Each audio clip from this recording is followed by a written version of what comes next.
Debating death and memory, past and present. It's an Archaeodeath debate. On my Archaeodeath blog, I've addressed many aspects of memorial practice, past and present. Now this morning I'm out on a cycle and I'm at Gresford, where there's a pond and there's ducks and there's a few memorial benches. And one of the things I've addressed in my Archaeodeath blog very early on was the widespread practice of memorial benches. We see them everywhere, in parks, gardens, in city centres, in towns, in villages, and beside lakes, by the seaside, and they're an enduring aspect of our memorial environment. Now here we've got a few examples, and one of them says, "Loved this place," and it makes me wonder about the whole reasoning behind why we make this connection between the dead and a particular place of repose, a place of sitting.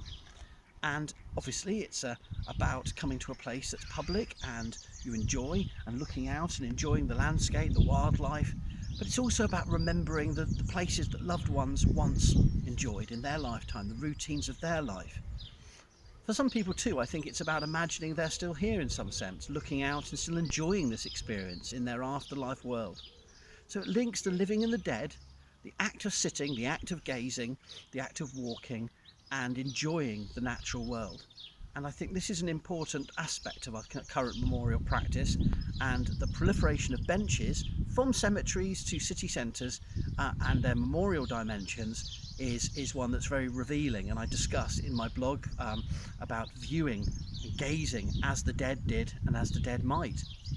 Now, in addition to that, I should say it's also revealing where we don't have memorial benches, and there are a whole series of locations where memorial benches are curtailed, controlled or restricted, and that's another aspect I address in my blog, as is those occasions where people proliferate and go over the top almost, and make the bench a shrine where there's flowers and memorials in profusion. If you've enjoyed this Archaeodeath video, why not check out the Archaeodeath blog at howardwilliamsblog.wordpress.com.